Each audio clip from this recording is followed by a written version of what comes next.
Yet. There we go. Hi. Hello, everybody. Welcome to the Cubist. My name is Bill Corey. I am the Cubist and the mystery show. So it's not really that much of a mystery. I called it that because planning has been a little on the crazy side this week. So I wasn't exactly sure how tonight was going to play out, but we have Mr. Daryl Lauder is with us. Hello, Daryl. How are you? Hello. Good. Thanks for having me. Good. Yeah. Absolutely.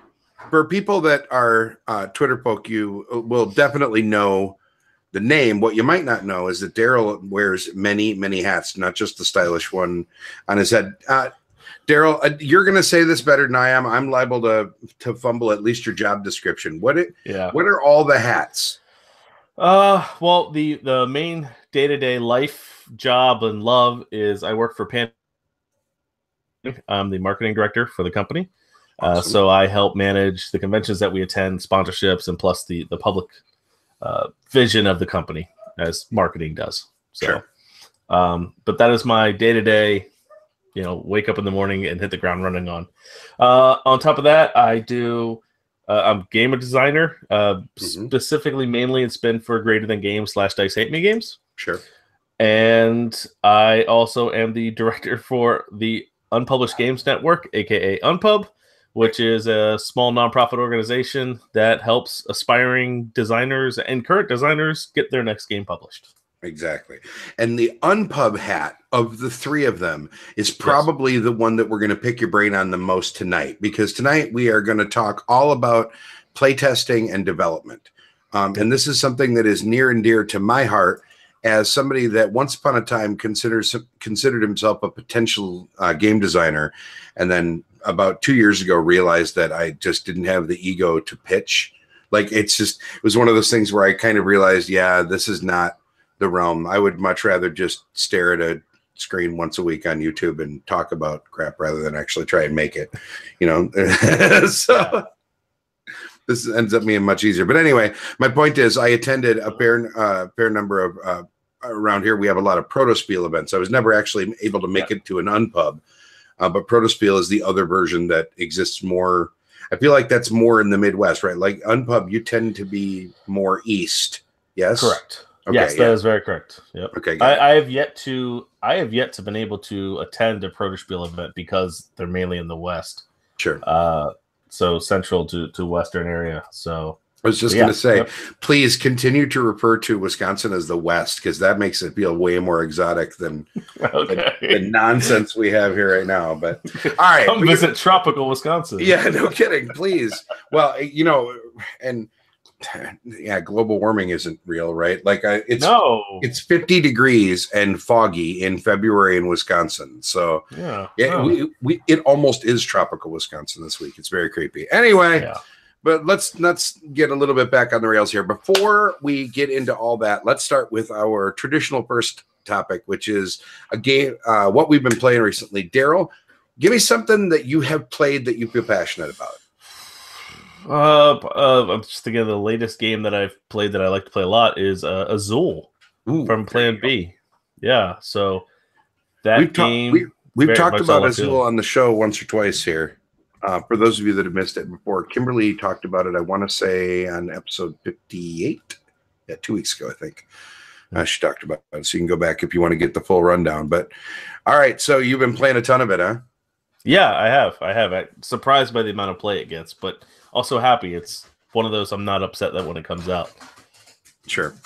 It's so pretty. I mean, talk about a game with killer table presence.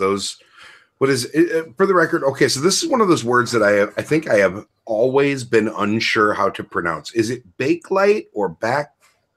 The stuff that the tiles are made out of, whatever that plastic is a very specific name. Do you know what I'm talking about? I just call it plastic. Just a plastic. All right, whatever.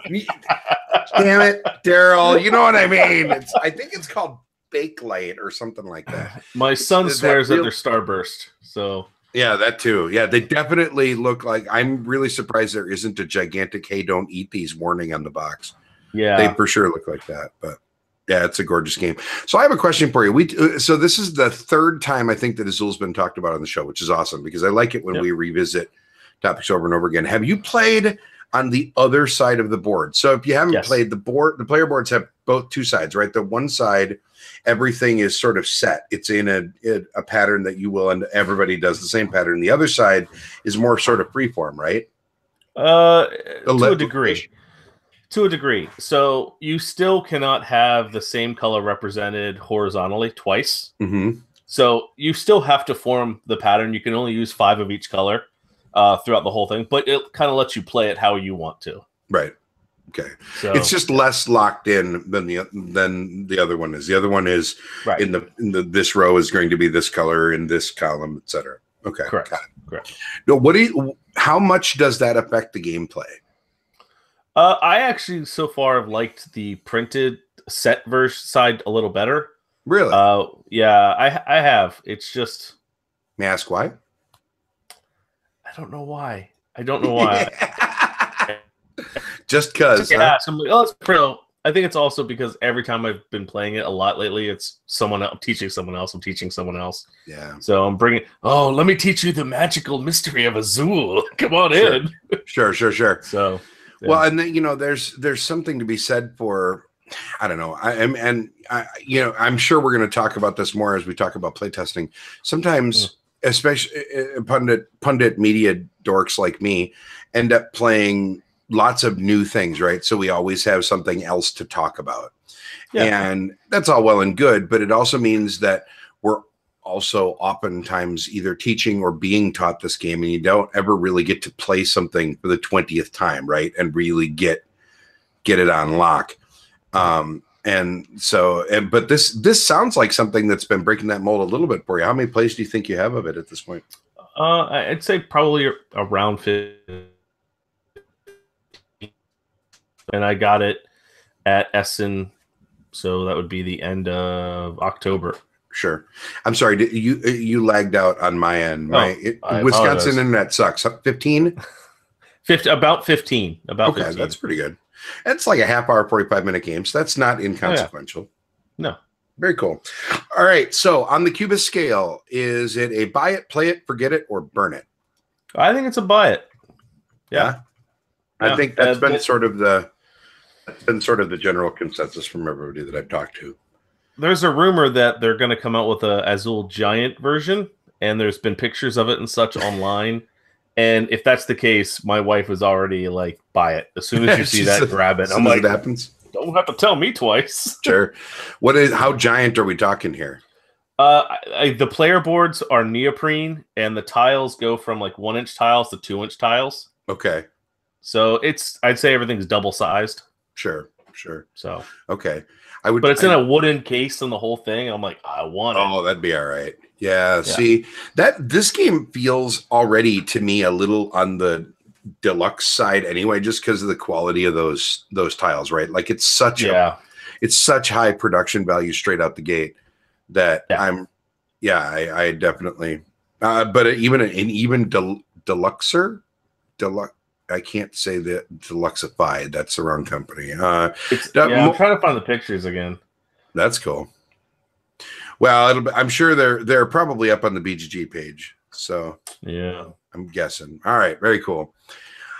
Well, so Azul from Plan B, a definite buy it. You've gotten 3 opinions, kind viewers. So at this point, 3 of us have told you it's a buy it. If you don't already have it in your cart, I'm sad for you. So, all right, I got a chance to play Heaven and Ale this weekend. My father just turned 70 years old. And so as a celebration of my dad, who has been on the show actually in the past, who is an old school gamer. He was around during the playtesting days of Dungeons and Dragons in the early 70s in Gary Gygax's basement. So as I put it, it's his fault I'm as big of a geek as I am. So in honor of his 70th birthday, we threw a game weekend at my apartment. And so somebody brought and taught Heaven and Ale. Michael Kiesling and Andreas Schmidt, Eggertspiel, of course. This is all right. So first off, let's just get this out of the way. The theme is non-existent. Don't worry about it, right? Like theoretically, you have monks that are maybe brewing beer, with ingredients, but really they're white tiles and green tiles and blue tiles and yellow tiles, and then 4 different colors of monks with various hairstyles. And they are the tiles are in what's basic. The board is basically a giant rondel. Okay. Mm-hmm. And when it follows the Francis Drake Egizia mechanic of you can always go forward, you can never go backward. All right. So you can go as far forward on that rondel as you want. Whatever you land on, most of the spaces have a tile on it that you can purchase and put on your player board. That tile is either one of the colored hexagonal tiles, which have numbers from 1 to 5 across all the colors, or it's one of the monks of the 4 different hairstyles.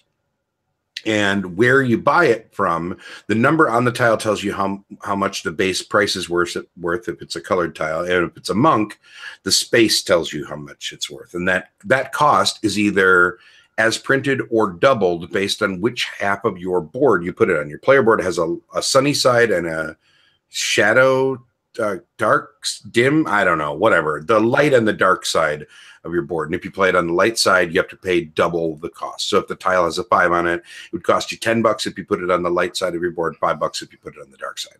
Okay. Why you care about all this is that you are going to score your tiles at varying points. Some of the spaces will let you take a scoring disc and you can place that in one of the scoring things. And you can either score all the tiles of a color, all the tiles with a single number on it, all the monks of a specific hairstyle or color or whatever you want to say, et cetera, et cetera. And when you score them, if they are on the light side, they are going to move that color's personal score marker up your little scoring track. And on the dark side, they're going to give you money, no matter what color they are. And the idea is at the end of the game, it does this really funky, it's almost Knizia style scoring where the thing that has moved the least on the track, the thing that's in last place on the track is your point modifier. And then you also have a little like monk meeple that is the other multiplier. So it's the piece in last place and the monk multiplied together. And I'm oversimplifying. When you actually see the game, you'll understand how it works. And that's your final score. So the idea is you're kind of trying to keep everything sort of moving forward or whatever.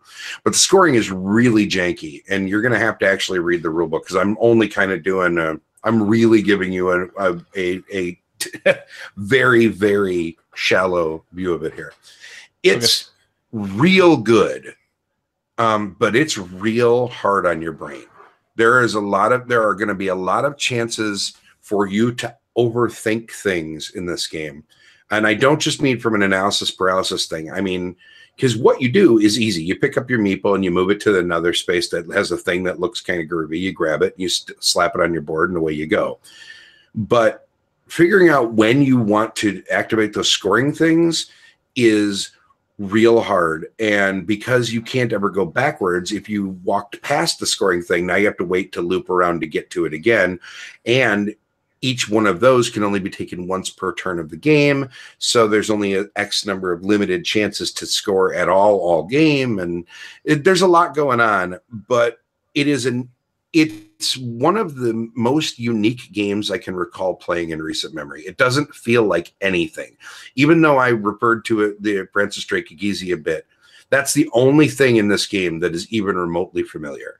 Everything else really feels very unique and like it's doing something that I haven't seen at least very often. And if I have seen it, I can't think of it off the top of my head.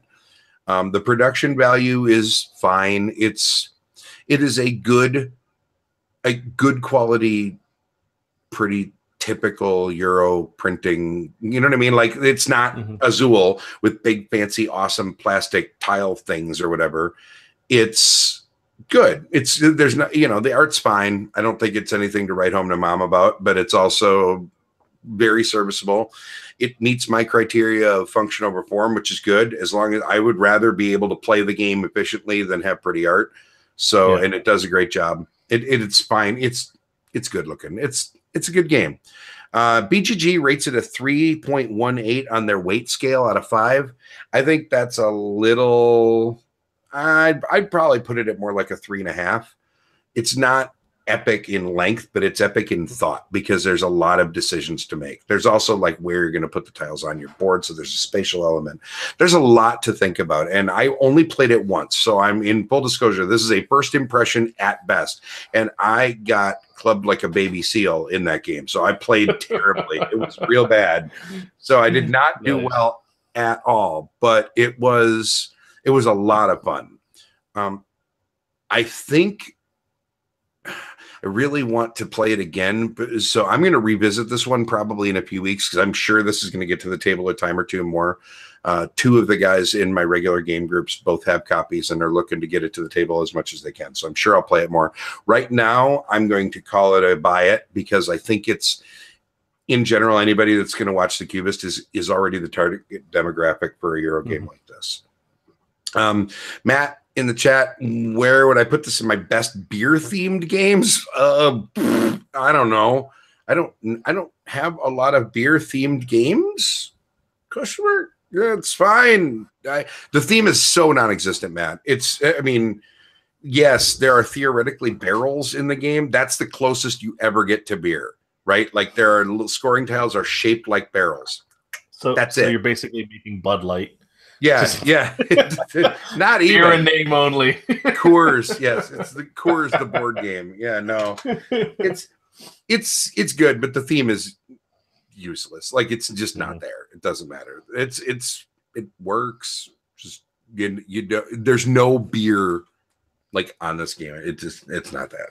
But it's good. It's good. Cool. I like it. All right. So, and this is actually going to be one of the more clumsy but appropriate segues in my head, because one of the things that I remember when I was sitting playing it is I want to know if Mr. Kiesling and Mr. Schmidt actually had a mission statement for this game when they started designing it, or if the game kind of took them in a direction and it ended up the way that it did. And the reason I say that is because there is stuff going on in this game that doesn't seem like purpose-built design, right? Like there are some games that you can tell that when they built this, they said, I want to make a game like Isaac Childress definitely sat down with Gloomhaven and said, I want to make a Euro style dungeon crawler, right? And then Gloomhaven happened. And I wanted to have all the goodies in the world. And it also has to be a legacy game, and it also has to have fancy tiles, and it also needs to be able to be the size of a Volkswagen, and whatever. Like clearly that was a mission. I don't feel like that was here, but it's so good that you want to give them the credit, but you don't know. So Daryl, I'm going to kick it to you. You are the master of the Unpub. You see and take part in a lot of play testing. How often do you think that the game ends up, or how often do you think that the game is purpose built towards what it ends up as? Like, you know what I mean? In the development process, like how often do you think it ends up in the place where it started? Gameplay wise or theme wise? What do you mean? All the above. But let's start with gameplay. Gameplays wise, I would say maybe 10% are, as I've seen, gone out to publication. Everything gets tweaks, everything gets streamlined. Sure. Even when at Unpub, where it's typically you're close to a final build, there's still so much fat that's trimmed. And that's the cool thing about Unpub is you're getting outside of your circle of friends. You're getting outside of, your normal playtesters, because it's the public coming in. So it's your ideal future customers, more or less, and fans that are coming in and playing the games and giving honest feedback, because they don't know you and they don't really about your feet. It can be brutal. Typically it's not, thankfully, but yeah, so there's a lot of things that are realized at Unpub, but I'd say maybe 10% gameplay wise are like, yep, that's how it was when I played it, and it's exactly the same. Nice. So if you're going by theme, that's much higher. So if somebody said something, if it sells well, then yeah. Gotcha. Okay, so you work with Dice Hate Being Greater Than Games, and you work with Unpub. So you have two sort of different realms in which the playtesting and development process, you see things from both sides, right? Because you're a designer with them, and then you're also sort of guiding, or at least creating the environment for good playtesting there.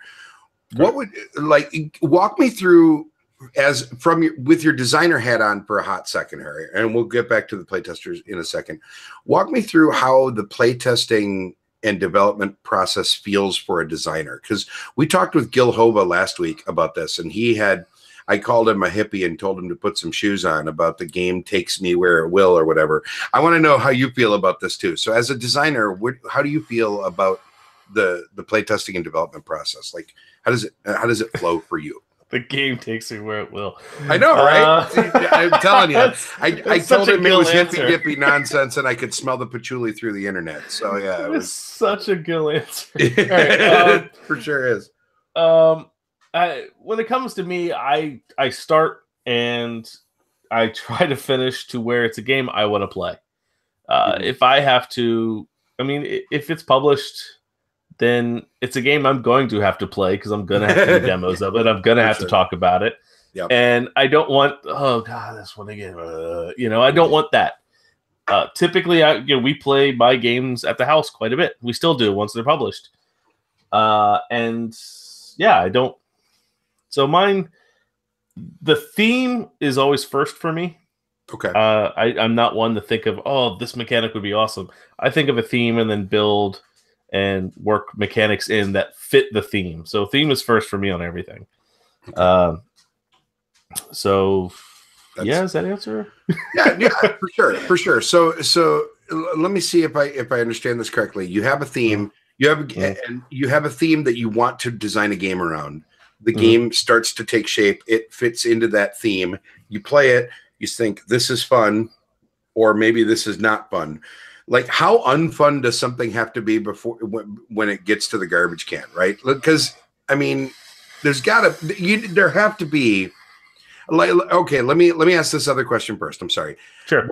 Percentage? What's your survival rate, you think, at this point? Like of prototypes or games that actually make it to the point where you're willing to show them to other human beings? I'm kind of willing to show my prototypes to anyone. Yeah, you don't care? No, because it in a weird way, I'm such a tiny blip in the designer game world that it's just, I think it's kind of nice for people out there to see that there's bad game prototypes still being made. Like, not everything's gold, people. Yes. I really have no shame in it, and I in a weird way, I enjoy playing bad prototypes as much as I do playing good prototypes. Wait, what? So yeah, I do. Okay. Like I will play. Like, they don't have to be mine. Like, no. Yeah, I feel so bad about mine now. Yeah, a little bit. No, seriously, a little bit. I'll play someone else's, and they'll tell, it's bad. It's so many. This is broken. This. Like, let's play it. And it's just the idea of the conversation that happens afterward is always different. So if there's something that breaks in a game, it's amazing. If I can play a game like with you and you find a flaw and you break it and exploit it, and I'm going to be a little upset, like, son of a bitch, Bill broke my game. Like, what the heck? But at the end of the day, I'm going to be like, okay, that was pretty awesome. Like, how he found that. And then how can I fix it without, yeah. Mm-hmm. So I don't know. The bad play tips are just as good as the good ones. It's not like it's stand-up comedy where you go up and everyone's just like stone cold, you know. Well, you don't get booed, right? Like, I mean, that's no matter how bad the game is, very rarely, from my playtesting experience anyway, and you can tell me, I'm going to assume that the average person is not a big enough douche canoe to do this. Like, in general, people don't go to you and go, well, that's hot garbage. You should probably set that on fire and feed it to your dog. Like, I mean, I've had one person tell you that a game was hot garbage.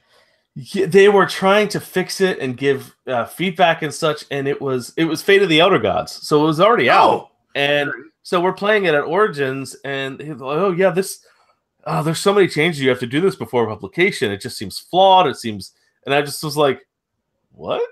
Like, it was just like, and like everyone else we were playing with was like looking at him, and then my Chris Kirkman, the publisher of Dice Hate Me Games and the co-designer for Fate, like tapped the guy on the shoulder, and goes, "It's already published. Like, we don't see what you're talking about." And the guy was like, "Well, I'm not buying it." and like walked out, and like everyone else, like, this game's not for him. Clearly, I was like, yeah. So, but yeah, yeah. So it's happened once, but in general, people, I would say in general, playtesters are from my experience anyway, and please help me out with this. Playtesters are interested in giving input, but more importantly, they're interested in helping things get better. Like this is all. At least it has always felt to me that way. Yes. Yeah. Contrary to the current world affairs, there are still good people in the world, and thankfully, they seem to be majority in the board game community. Yeah, for sure, for sure. I'm kind of all over the map here because this is super frustrating, but I also don't want to just repeat the same things over and over again because I feel like playtesting conversations happen fairly often in podcasts, and I feel like the conversation tends to flow very similarly. So I want to harken back to, we did a show a few weeks ago called An Open Letter, where we sort of were begging game publishers and designers for certain things. And one of the things that we all sort of said was blind playtesting. So that way, when you hand somebody the rule book and the game, and then you call them in 3 hours and say, how did it go? Versus hovering over them and answering questions. How do you go, like, how does blind playtesting work in, like, is that part of Unpub, or is it generally the designer standing there? We do have a blind test playtest table at Unpub where we will stack up prototypes. But the catch is, and we put it out there, that the staff can't learn the game. We can't be stuck teaching the game. We have far more other things that we rely on. And it's very honest and very well known that those games get played far less than any of the other ones. People want to go and learn the game from somebody else, not try to decipher a rule book. Sure. So that's just time they're wasting that worth something else can be played. So at Unpub, the blind tests don't really happen.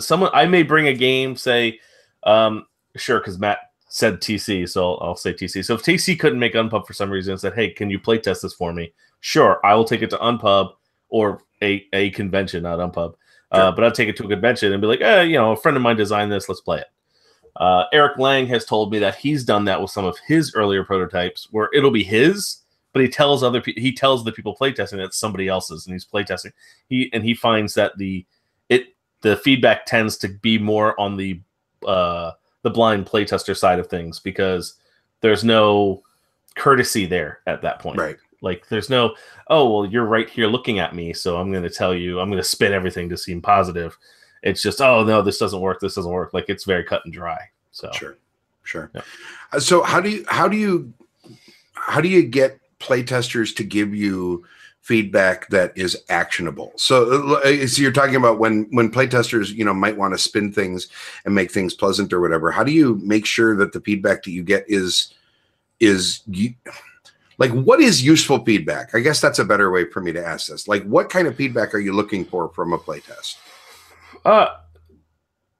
For me personally, I'm trying to find things where I can streamline, I can make the game faster, I can make it better, stronger, etc. But I'm trying to make it the best game that it can be. Sure. I try to remove my feelings from it, which is difficult because it's usually something I've been working on for a year, 2 years, etc. Yeah. So I'm closer to it than most people, but at the same time, they are having that fresh eye perspective that I've lost. So there's a lot of games where I've put on the shelf and come back with fresh eyes. I'm like, oh, why did I ever think this was good? And I'm rejiggering everything, and I find something that's better. So they have that fresh eye perspective that is invaluable. It really is. So I look for honesty, really, and I just look to make sure that they had fun playing it. Okay. Are you looking for when you're asking people for feedback? Are you looking for feedback from this was fun, or this was too long or too short or whatever? Or are you looking for, I feel like these tiles are not balanced? Like, are you looking for mechanical feedback or like in the intangible feedback? Like in general, usually, which one? Mechanical. Usually first. Mechanical. Yeah. Okay. If I'm really, really happy with mechanics and it's everything I want, then I'm going to start leaning more towards time and where people thought the time was wasted or where it was too slow. So I guess it depends on the phase of the game and what feedback I'm looking for. But if I'm worried about the time and everything, then I feel like the base is pretty solid, and I'm really happy with it. So, okay. But at first, always looking. Yeah. Oh yeah, and that makes sense. It's got to have good bones, right? Because it doesn't matter. Yeah. Well, I mean, see, and I guess it feels like you don't necessarily have to have "quote unquote" good bones to a game if the fun factor is there somehow. I can't believe I'm saying that, because this legitimately pisses off the gamer side of my brain, right? But there are big money games that have been made out there that I would argue are patently hot garbage mechanically, that are basically printing money. And I've ranted about a couple of them on the show before, so I won't get make too much of a big deal out of them. But and here, I know. Wait, shut up. And here's the deal: I like what you like, right? Like, I don't hate on people for liking a game that I think is terrible. I'm still allowed to think it's terrible, but mechanics aren't the end all be all. But for me anyway, I can't play a mechanically unsound game, even if it does something else fun. Yep. And have you ever had a game that felt the other way? Like, it was fun, and even though you knew it sucked, like mechanically it was bad, but you had a good time. Does that happen, or is that not a thing? I'm sure it has. Not often enough to stick in your brain, though, huh? Yeah, no. I've had very much like you, where I've played a game where everything about it seemed like it was going to be good. Mm-hmm. And I sat down and played it, and at the end, I was just like, what did I play? Why is this a thing? Why are people talking about this? Out of everything, why this? So yep. I'm gonna tease the chat room and the viewers a little bit and say that there will be a review coming from me in the next couple of weeks that fits that description exactly. Something where I felt like I should have really liked it and didn't. But I'm gonna play it a couple more times I'm gonna will myself through at least 2 more plays to make sure before I say something about it. But let's just say, God, I hope it's not one of mine. Yeah. Let's just say that right now I would not feel comfortable giving it a rating, because I would probably end up breaking my own rule about not saying the word that rhymes with duck. All right. So there you go.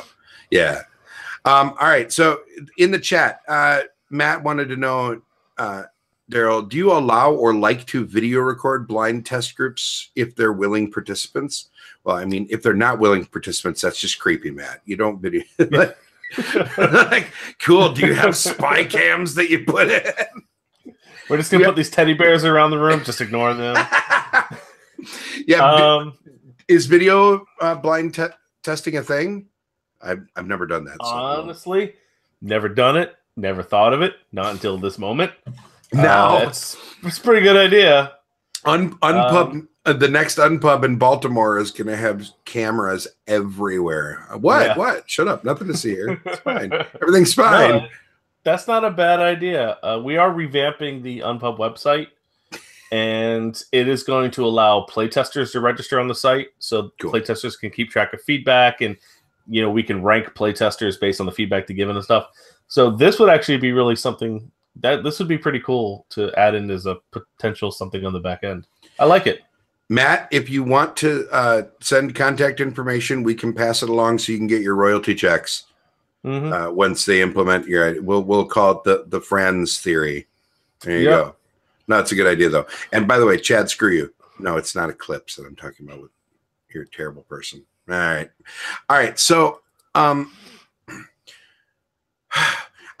feel like I'm jumping all over the map, Daryl, but that's because this is one of those things that kicked my butt so thoroughly when I was still trying to design games. And it was because, you know how you said before that you tried to divorce your feelings from the game. I am real bad at that. It turns out I'm real bad at that. I can't hack it. So how do you do that? Right? Like, you get a game, you poured your heart and soul into it. You've been slaving over it. You work to make a prototype that you feel like you can handle. It feels good. And then you sit down and you teach it to people and they look at you and they go, this is bad.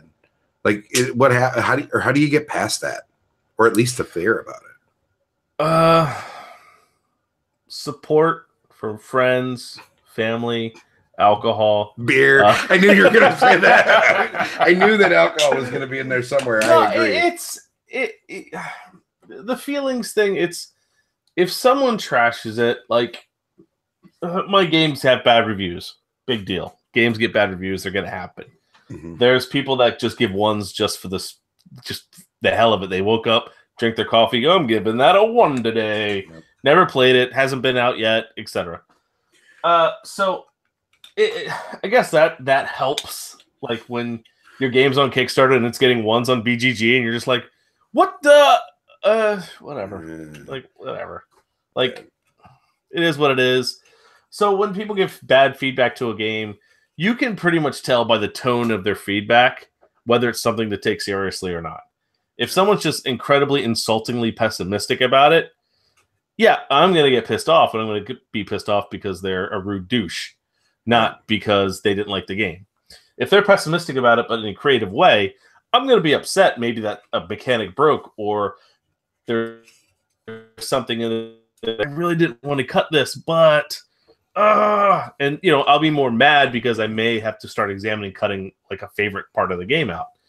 But it's I never take it, and I think it's being a graphic designer for 23 years now that it's just kind of, I have a thick skin to anyone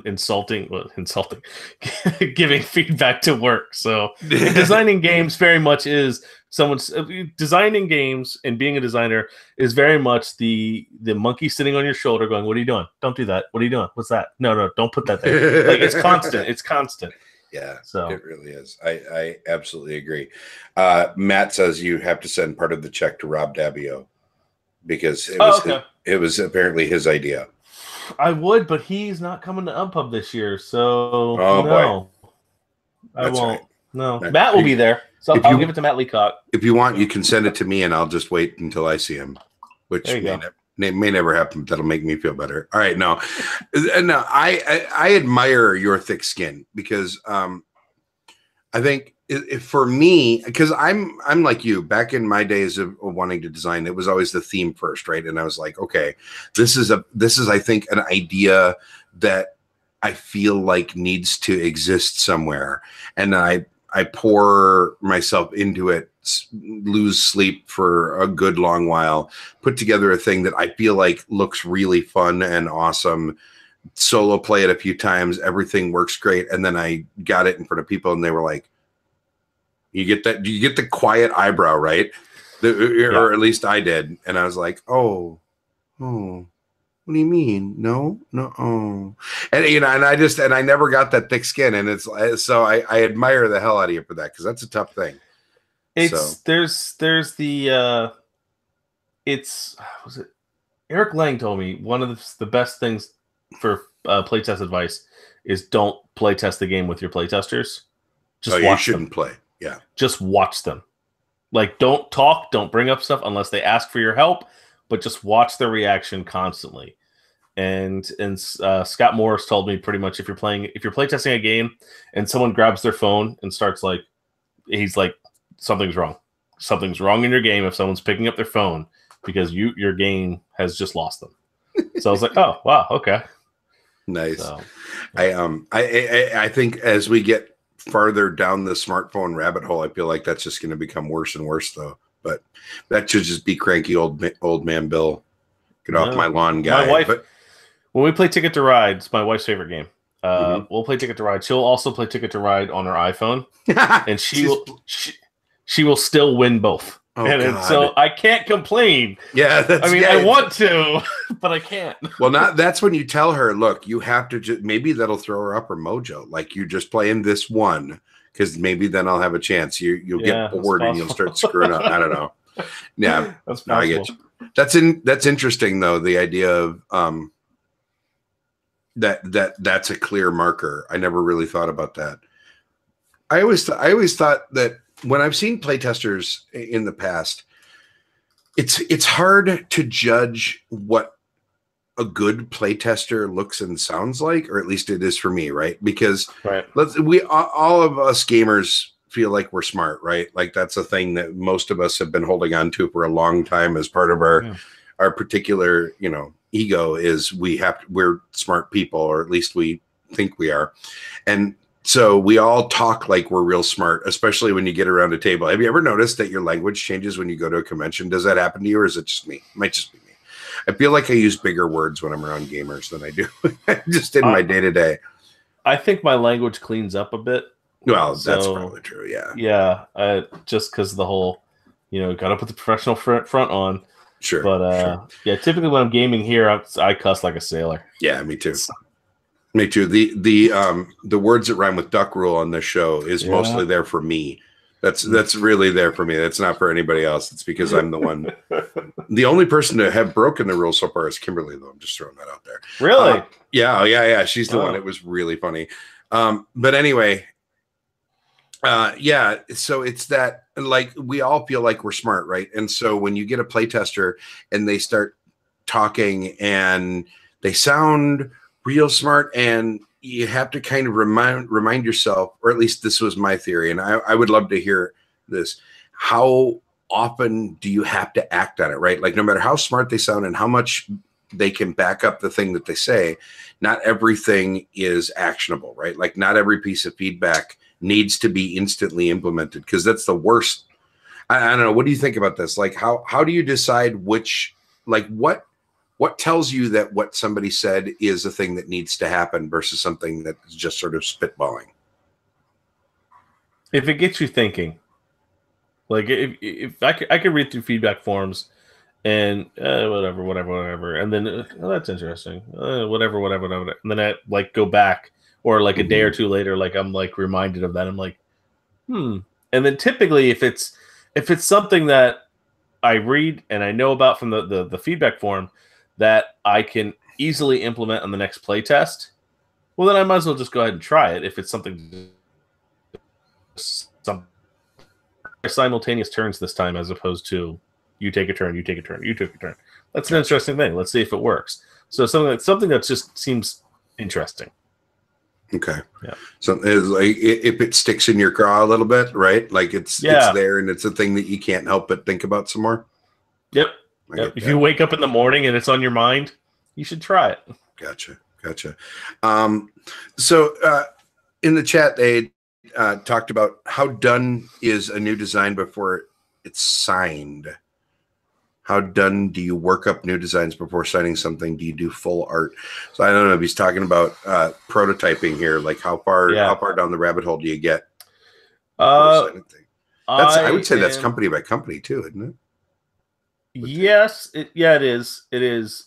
But I will say I am one of the rare pains in the asses where I was a graphic designer before everything else, and so I've done board game graphic design before. I was a game designer, the whole nine. So when I do prototypes, they all have to look pretty. They all have to look immaculate.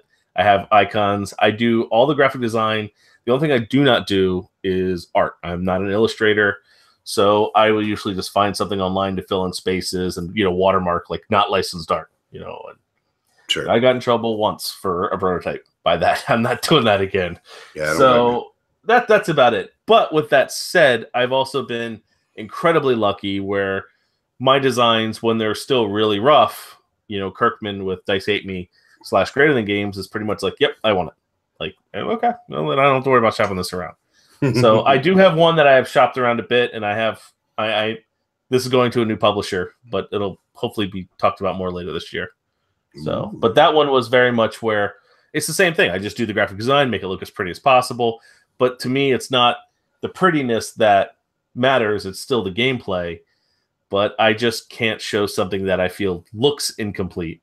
And I've also have bared witness to, with Running Up, where someone will trash someone's prototype because it doesn't look good.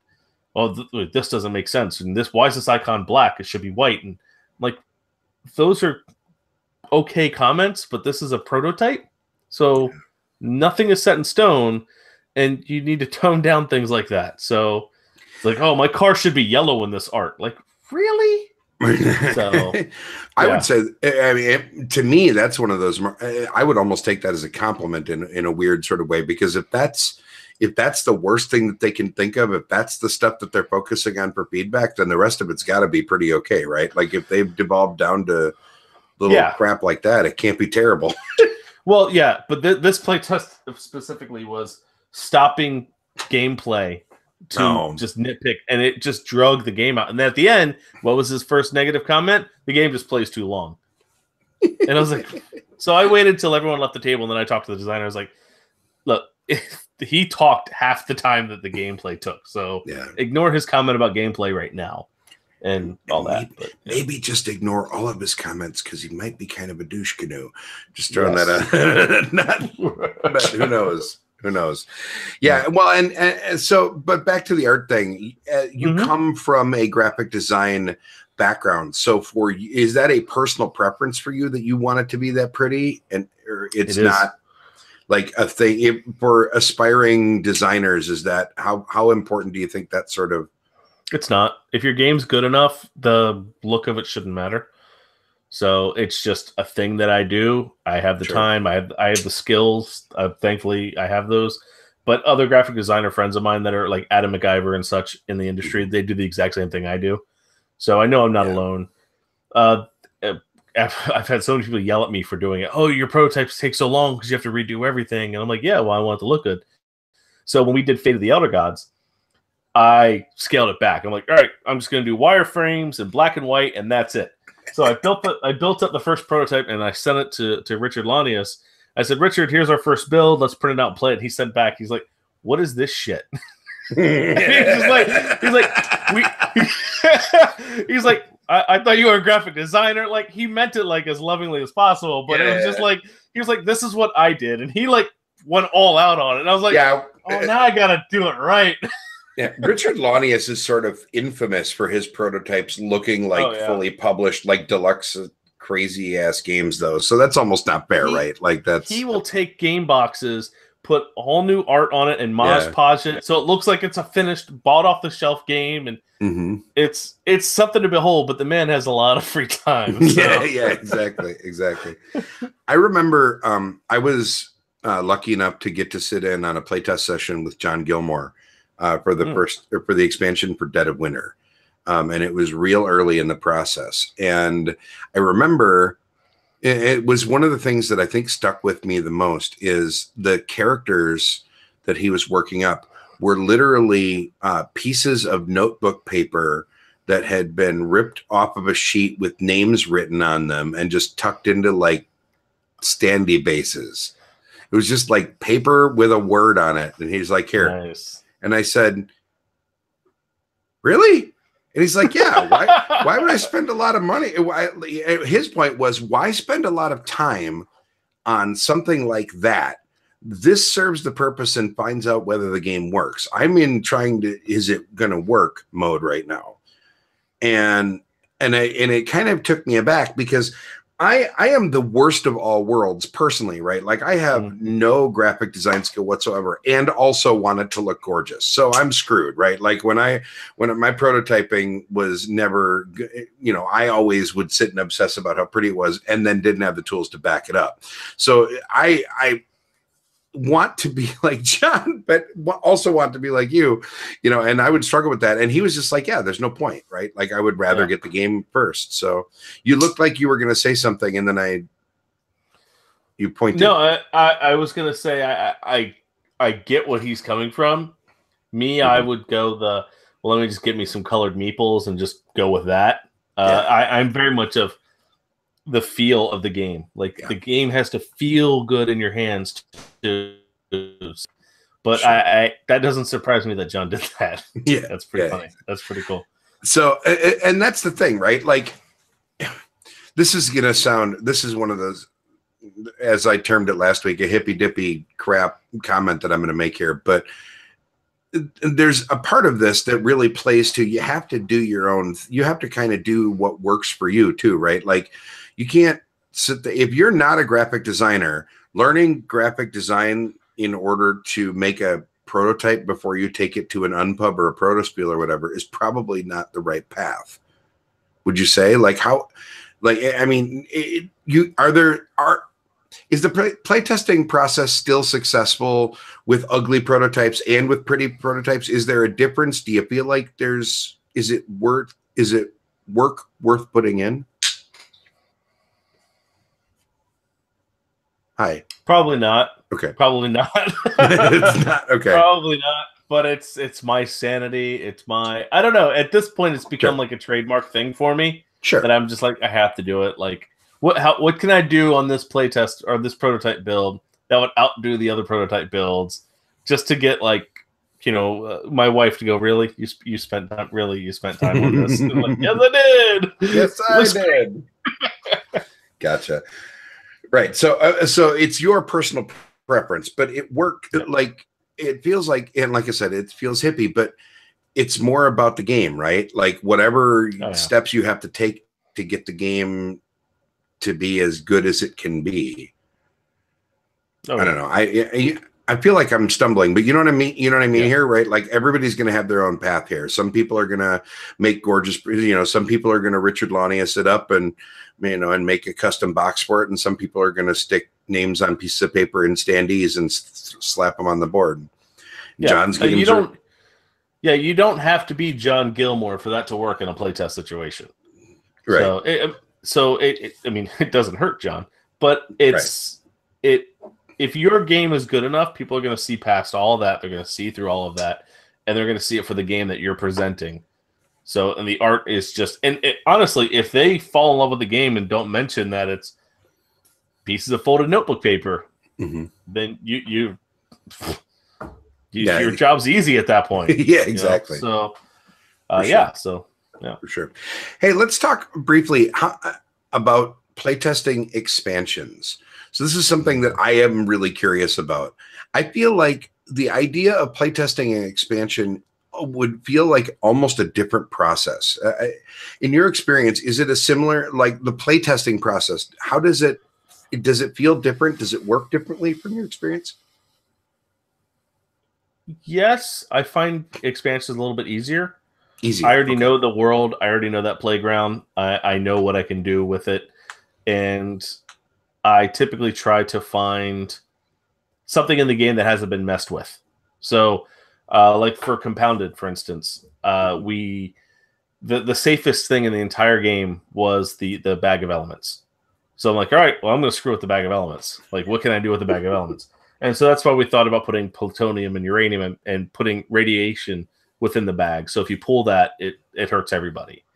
So that's all right. Now that the deck isn't safe, the field isn't safe. Now the element bag isn't safe. Cool. So and now I'm working on expansion that works on your lab bench. But anyway, so there's that. With Bottom of the Ninth, it was just adding more players in, and that was a lot of fun with Mike and I, because again, we knew the world, we knew what would work and what wouldn't work. And it was playing with that, but then we brought in equipment, and that was a whole new thing to the game. So all of a sudden, this expansion was harder because we had to go back and make sure all these new equipment pieces worked with all of the original players, and like we didn't have to fix any of them. So the equipment is what had to be adjusted for everything to work. Okay. So there was that. So. Yeah, I would imagine that trying to retrofit previous rule sets would be more challenging, because then that runs the risk of screwing up the balance of everything that you knew already worked in the base game. Yep. Whereas you want to if you can lay your expansion just over the top and not have to change anything in the back. I mean, maybe like flow play or something like that, but not core mechanics. That would be a different experience. Okay. Yeah. So we're doing. We have Richard, Chris and I are doing an Outer Gods, and it's Agents of Arkham, and that's going to bring in a fifth player. And the fifth player is playing differently than all the other players because they're managing the investigators.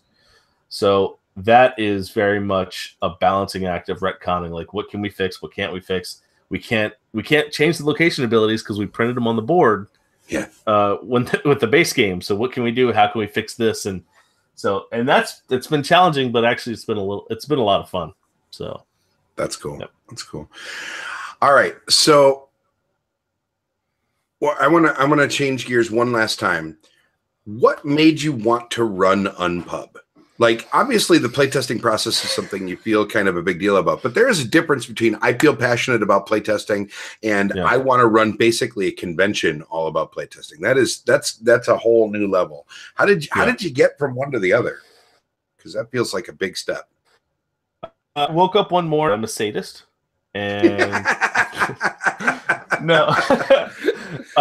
So John Moeller, who started Unpub, he's a really good friend of mine. I've known him for almost 30 years now. Whew. And so he started up Unpub 1 with Unpub.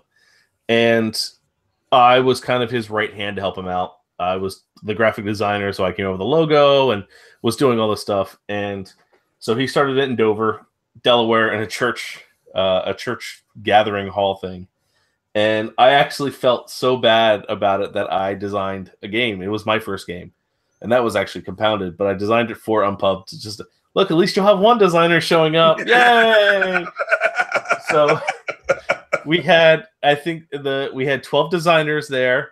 And I think the total attendance was 20-something, 22, 20, 23, somewhere around there. But it was a lot of fun. So anyway, so after Unpub 2... Nope. After Unpub 3, he was done. He was like, I can't do it anymore. He was getting married. He was changing his career. Like, all this stuff was happening. And so he's like, yeah, I'm just going to see if anyone wants it or it's just going to go away. And at this point, it grew from a 20-something convention to a 300-something people convention, in the span of 3 years. Mm-hmm. And this is Dover, Delaware. Delaware does not have an airport. The closest airport is an hour and a half away. It's in Philadelphia or Baltimore, the same distance.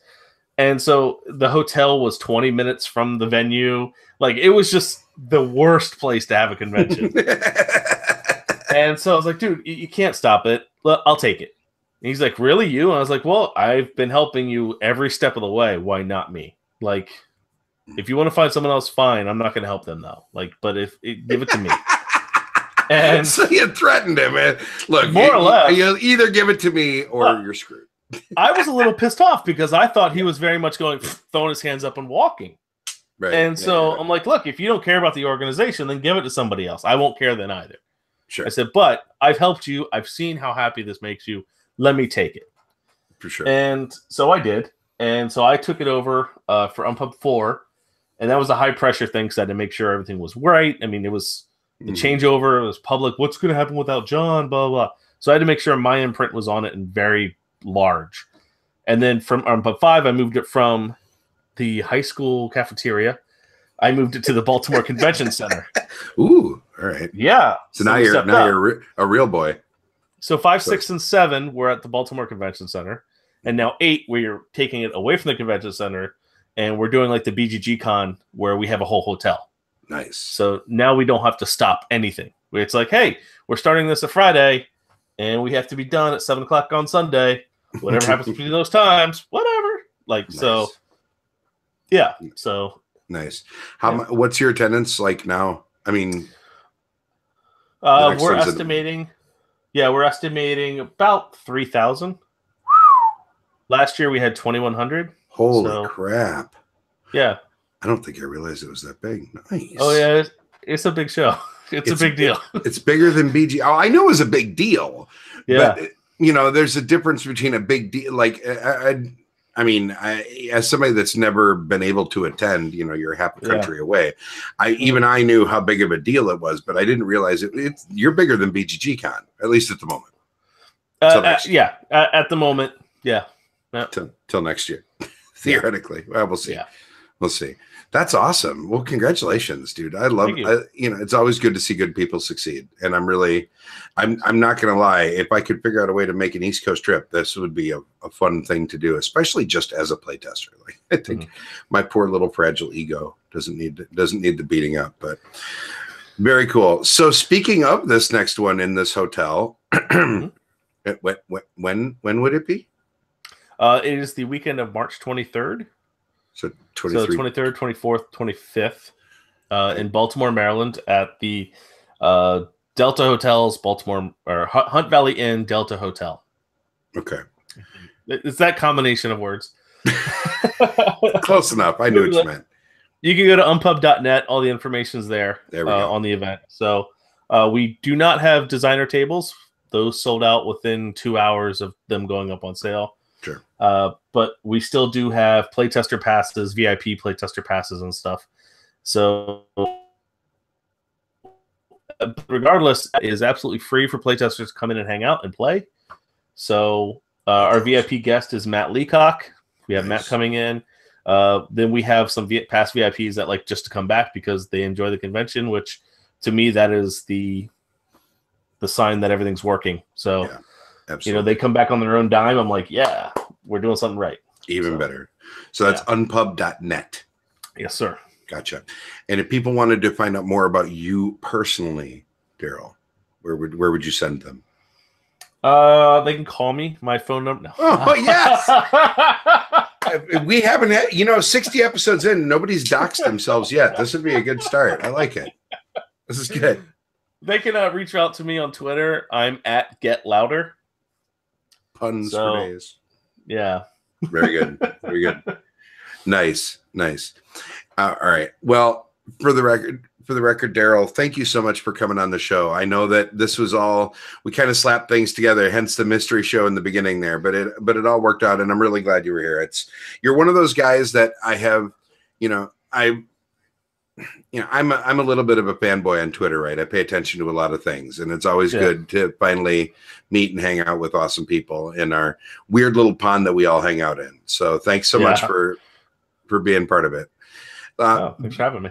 You bet. Viewers, do us a favor. Check out everything related to the Cubist at thecubistpodcast.com. Click all those awesome links across the top. Don't forget, we are a proud member of Punchboard Media, where we all bring something to the table. At punchboardmedia.com. And I think there's even some podcasts in there that you'll hear Daryl. Daryl is everywhere in the podcast sphere, aren't you? Well, I'm on the State of Games. That's where I was headed with that. I'm trying to. Yeah. That's it. That's the only one I'm on. There's people that are like 3 or 4. I thought you guessed it on a couple other ones recently. Did you not? Or am I not recently. No, I am dabbling with starting my own though. So. I like that. We're teasing lots of stuff. All right. One last thing, viewers. There is going to be a Cubist Unscripted probably sometime later on this week. I am going to do a full or mini show about Eclipse Second Dawn. As everybody knows, Eclipse is my #1 game, and they just made the big announcement about the second edition of it. So, and that's more than I don't want to yap about it for 20 minutes in the middle of a normal Cubist show, because that's just going to piss everybody off. So keep an eye on the feed. You'll see something pop up in the next few days talking about that. But in the meanwhile, everybody have a fantastic week of gaming. Daryl, you're the best. Thanks for stopping in, man. Everybody have a great night. Get home. Be good. Wow, I can't.